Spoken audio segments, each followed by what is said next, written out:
अस्सलामुअलैकुम जी, क्या हाल है। अल्हम्दुलिल्लाह हम सब खैरियत से। मैं उम्मीद करती हूँ आप सब खैरियत से होंगे। अल्लाह ताला हम सबको आजमाइशों से, बीमारियों से बचाए। तो ये फजर थी, मतलब सहरी का वक्त था।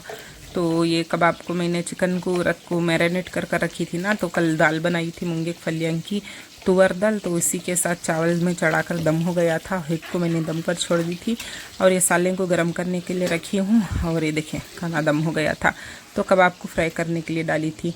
तो ये मेरी तहज्जुद और वितर ख़त्म हो गई थी। बच्चों को उठाएंगे, सहरी का वक्त भी हो गया था। चले धान उठो, 4:35 होगी। योई उठे। तो चले अपना जो भी है कबाब फ्राई करे हुए वो काट लूँगी। हाँ, ये मैं कल्ला बनाती हूँ क्योंकि मेरे हस्बैंड को क्रिस्पी सा कल्ला पसंद आता है, उसे उन्हें चिकन कबाब। तो इतनी थकावट हो गई थी ना, तो थोड़ी ज़्यादा ही थकावट हो रही थी रमज़ान में मेरे से। तो खैर चले पहले सहरी कर लेंगे, इसके बाद मैं आपको बता देती हूँ। बाद में दोपहर के बाद में आज संडे है। आज सहरी के बाद फजर के बाद अच्छा खूब सोकर उठूँगी क्योंकि नींद बहुत पेंडिंग हो गई थी मेरी। तो चलें। तो हो गई थी ज़ोहर का वक्त, हो गया था दोपहर, क्योंकि आज मैं सोकर उठी हूँ। कितने रोज़े, आज कुछ 6 रोज़े हो गए होंगे। तो आज मैं 10 बजे उठी थी, नहीं तो हर डेली मेरे पास 6:30 बजे सो रही थी और 7:30 पौने 8 बजे उठ रही थी। तो नींद नहीं हो रही थी, थोड़ी बहुत तो ख़त्म हो गई थी। तो सोचा कि जो सारा खीमा है मेरा, उसके मैंने जो पपड़ मैंने बड़े वाले बनाए थे ना, तो उसके मैंने बनाकर इतने से रख लिए थे और सारा खीमा मैंने बना दिए ली थी। और छोटे पैकेट के पपड़ थे ना, तो उसका भी मैंने इतने बना कर रख दी थी। जितने दिन हो सकेंगे होंगे, सारा खीमा बना ली थी। तो आज हस्बैंड जी इतवार घर पर ही हैं, तो आज बड़े समोसे बना लूँगी। और यहाँ ये आलू चढ़ा रही थी मैं, क्योंकि आलू चढ़ा कर भी अभी बहुत वक्त है मेरे पास, तो आलू चढ़ा कर छोड़ दूँगी क्योंकि बच्चे इसे छिल लेंगे। उबाल आ जाने के बाद बच्चों को देंगे तो छिल लेंगे। तो चले, ये भजिए के लिए बना रही थी, बाद में बता दूँगी। और ये देखें असर का वक्त हो गया था और मैंने इतने ड्राई फ्रूट कट कर ली थी क्योंकि हस्बैंड जी घर पर थे, तो उन्हें खाने थे सेवैयाँ। और मैंने प्याज कट कर रख ली थी आलू बड़े बनाने के लिए, मतलब आलू के ही भज्जे बनाने के लिए। तो पल्ले के बनाते हैं ना, तो उस तरह के बना रही थी। इतने आलू को मैंने बॉईल कर ली थी और काजू बादाम मुनक्का खसखस को मैंने काट ली थी। लौंग चकला इलायची थोड़ी रख ली थी। तो ये देखें घी मेरे पास ख़त्म हो गया था, घी नहीं था, तो सोचा कि बटर है तो यही खाली करेंगे। तो ये एक स्लाइस मैंने गरम चाकू में, बिल्कुल फ्रीज़र से काढ़ी हूँ ना, थोड़ी सी चाकू गरम कर कर उसी से ही कट कर ली, तो माशाल्लाह से स्मूथली निकल गया था। तो ये थोड़ा बघार आने के बाद लौंग चकला इलायची डाली थी, जो भी मैंने ड्राई फ्रूट थोड़े से कट करी थी वो डालकर खसखस थोड़ा सा भुनना है, ये भुनते रहेंगे। तो बाजू में मैंने कड़ी को चढ़ा ली थी, उसमें थोड़ा सा ऑयल डाल ली थी क्योंकि ये आलू बघारने हैं ना मुझे, तो पलिया बनाने के लिए। तो ये देखें मेरा ड्राई फ्रूट रोस्ट हो गया था। उसके बाद मैंने आधा लीटर के करीब दूध डाल ली थी, थोड़ा सा पानी डाल ली थी और शक्कर डाली इतनी सी, तो सेवैयाँ बनाने के लिए। तो ये बॉईल होता रहेगा जब तक ये बघार लूँगी। तेल मैंने डाल लिया था 1 से 2 चम्मच के करीब, और 1 स्पून के करीब मैंने जो राई थी वो डाल ली थी और कड़ी पत्ते को थोड़ा सा डालकर इसे भूनना है। उसके बाद 1 से 1.5 टेबल स्पून मैं ज़ीरे को डाली थी। इसे भूनने के बाद 1 से 2 स्पून हरी मिर्ची, कुटी हरी मिर्ची है ना, वो डालना है। तेज़ खाते हो तो डाल सकते हैं, नहीं तो 1 स्पून काफ़ी है। थोड़ा ज़्यादा बना रही थी ना, इसलिए मैंने 2 डाल दिए थे। हाँ, अदरक मैंने 1 स्पून डाली थी, डालना चाहो तो लहसुन डाल सकते हो सभी भी, नहीं तो नहीं, लेकिन मैंने तो 1 स्पून लहसुन 1 स्पून अदरक को भी डाली थी। तो इसे अच्छी तरह से थोड़ा सा रोस्ट होकर भूनने के बाद अपनी जो प्याज है तो वो डाल लेंगे। तो मैंने थोड़ी ज़्यादा ही प्याज कर रखी हूँ चाट के लिए थोड़ी, और ये आधी से ज़्यादा मैं इसमें डाल लूँगी पल्ले के लिए। डालकर इसके ऊपर नमक और हल्दी डालकर अच्छे से मिक्स करेंगे। मिक्स होने के बाद जो भी हमारे पल्ले के लिए मैंने आलू को बॉईल कर मैश कर रखी हूँ ना, तो वो सारा इसी में डालकर अच्छी तरह से थोड़ा सा भून लेंगे फास्ट आंच कर। उसके बाद कोतमीर पत्ता ऊपर से डालकर गार्निश कर देंगे। तो डन है पल्लिया। ठंडा होने के बाद इसके बोंडे बना लेंगे, आलू भज्जे बना लेंगे। तो ये देखिए मैंने नमक और हल्दी डाल दी थी और ये आलू सारे डाल देंगी जब तक मेरा दूध बॉईल होने को आ गया था।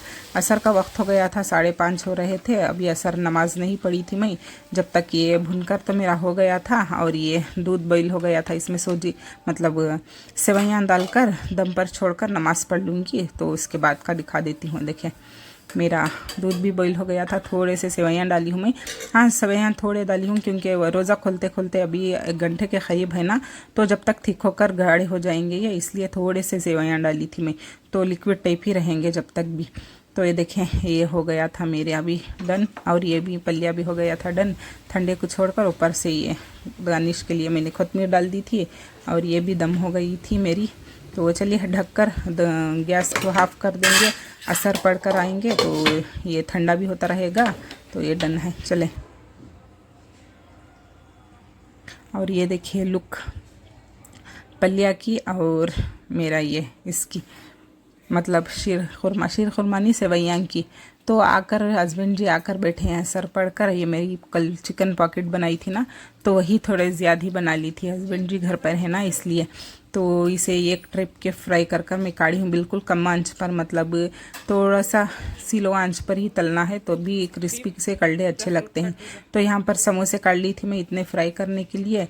और ये देखिए सेवइयाँ को मैंने साइड में रख डाली थी, माशाल्लाह से बहुत अच्छे लग रहे थे। और ये आश थी, और ये चाट बनाने के लिए चाट का ये था, चने थे, और ये लुंडे बनाकर रख ली थी मैं पलिए के लिए। ये मऊज़ लेकर आए थे हस्बैंड जी, तो समोसे मैंने फ्राई कर लिए थे। देखिए माशाल्लाह से चिकन पफ बहुत अच्छे बन गए थे। और साकिब फ्रूट कट करने के लिए साकिब को कह डाली थी मैं, तो वो कट करेगा। तो चलिए ये उठाकर रखकर समोसे भी हमारे फ्राई हो गए थे।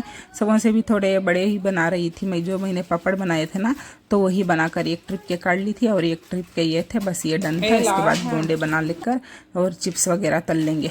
हाँ, ये आंटी हमारे खाला के हाथ से मैं ये चॉकलेट की पैकेट मंगाई थी, बहुत अच्छी टेस्ट लगती है चॉकलेट, कहीं भी नहीं मिलता, एक ही दुकान में मिलता है, मुझे भी नहीं पता, लेकिन वो मतलब बेंगलुरु गए थे तो उनके हाथ से मंगा ली थी मैं, और टेस्ट बहुत अच्छे लगते हैं चॉकलेट का वो।